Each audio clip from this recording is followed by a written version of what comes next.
नमस्कार मित्रों, स्वागत है आपका हमारे इस YouTube चैनल आर्यवाणी पर। आज हम विचार करने जा रहे हैं एक ऐसे प्रश्न पर जो सुनने में साधारण सा लगता है लेकिन हमारे जीवन की गहराइयों से जुड़ा हुआ है। प्रश्न है, क्या सुख भूख में है या भोजन में? मैं आपसे भी यही प्रश्न पूछना चाहता हूँ और आशा करता हूँ कि आप कमेंट बॉक्स में इसका जरूर उत्तर देंगे कि सुख भूख में है या भोजन में। अब आप में से ज़्यादातर लोग ये कहेंगे कि भाई सुख तो भोजन में है, भूख में कैसा सुख? बल्कि भूख तो एक कष्ट है, एक दुख है। इस दुख का निवारण है भोजन। लेकिन जरा रुकिए, जरा विचार कीजिए, सोचिए कि क्या वाकई में भोजन में सुख है, या वो सुख जो हमें भोजन करने में मिल रहा है कहीं ना कहीं वह उस भूख की वजह से है। उस सुख का कारण कहीं ना कहीं वह भूख ही है। आइए इसे एक सामान्य से उदाहरण से समझने का प्रयास करते हैं।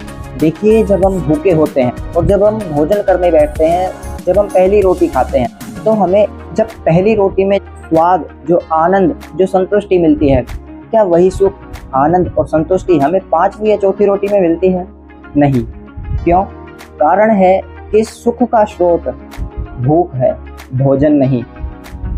देखिए, जब आप भोजन करते हैं, आपको पहली रोटी जब आप खाते हैं तो अत्यंत स्वाद मिलता है, दूसरी में थोड़ा कम मिलता है, तीसरी में हम सोचते हैं कि हाँ पेट भर गया, चौथी में हम मना करने लगते हैं कि भैया बस और नहीं खाई जाएगी, और पांचवी आने तक हम आशंका करते हैं कि उल्टी ना लग जाए।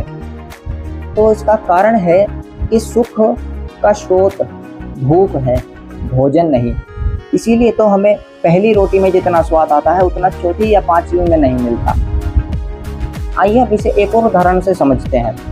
विचार कीजिए, दो लोग हैं, एक किसान है और दूसरा एक अमीर धन्ना सेठ है। पहला किसान व्यक्ति जो खेत में काम करके आया है, मेहनत करके आया है और अब वह थक गया है और भूखा है। उसके पास खाने के लिए लस्सी और 2 सूखी रोटी है। दूसरी ओर वह अमीर सेठ, जिसके पास भी भोजन में 56 भोग, तरह तरह के पकवान है, खीर है, पुलाव है, पूरी सब्जी आदि सब कुछ है, लेकिन उसे भूख नहीं है। वह केवल इसलिए भोजन कर रहा है क्योंकि उसके खाने का टाइम हो गया है, क्योंकि लोग कहते हैं समय अनुसार सब कुछ काम करना चाहिए। इसीलिए वह अमीर आदमी, वह सेठ भी समय अनुसार भोजन कर रहा है। तो अब आप मुझे ये बताइए कि भोजन करने में किसको सबसे ज़्यादा आनंद आ रहा है? कौन भोजन का संपूर्ण आनंद ले रहा है? जाहिर सी बात है, वह किसान व्यक्ति। लेकिन क्यों? कभी आपने इस तथ्य पर विचार किया है? इसका वही कारण है जो भी मैंने थोड़ी देर पहले बताया था कि सुख का स्रोत भूख है, भोजन नहीं। इसीलिए तो उस किसान व्यक्ति को भोजन में ज़्यादा सुख मिल रहा है और उस अमीर व्यक्ति को भूख न होते हुए भी भोजन करना पड़ रहा है और उसे सुख नहीं मिल रहा, वह दुखी मन से भोजन कर रहा है। आज का व्यक्ति, आज के इस आधुनिक युग का व्यक्ति किस दिशा में दौड़ रहा है? वह चाहता है कि मेरे पास पैसों से भरा घर हो, गाड़ी हो, बंगला हो, खाने के लिए पर्याप्त भोजन हो।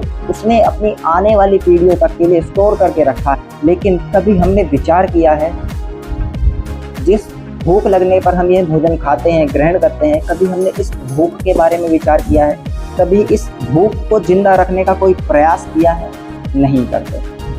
क्या सोचते हैं हम? यह विचार करते हैं कि हमें तो भगवान ने बनाया है तो भूख भी वही लगवाएगा, लेकिन ऐसा नहीं है। क्या आप जानते हैं, ईश्वर ने हमें 3 प्रकार के सुख दिए हैं, भूख, नींद और जठराग्नि, जिनका ध्यान हम आज नहीं रखते हैं, जिनके साथ हम लापरवाही बरतते हैं। यह हमारी जिम्मेदारी है कि हम अपनी भूख को जिंदा रखें, जिंदा रखने का प्रयास करें। हम अपनी नींद को पूरा लें, अपनी जठराग्नि को संतुलित रखें। आज हमारे पास खाने के लिए अच्छा खाना है लेकिन भूख नहीं बची है। आज हमारे पास मखमली गद्दा है, एसी वाला कमरा है, लेकिन नींद नहीं है। हमारे पास आज डॉक्टर हैं, अच्छे अच्छे डॉक्टर हैं जिनसे हम संपर्क रखते हैं, आना जाना रखते हैं। बगल में ही केमिस्ट है, स्टोर है जहाँ से हम दवाइयाँ लेते हैं और अच्छी अच्छी दवाइयाँ भी हैं, लेकिन फिर भी हमारी जठराग्नि संतुलित नहीं है। कहीं ना कहीं इसका कारण है कि हम लापरवाही करते हैं, ध्यान नहीं रखते।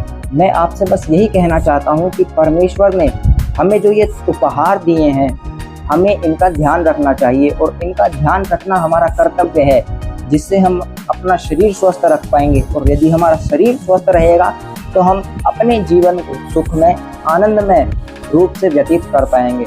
आज की वीडियो में बस इतना ही। धन्यवाद।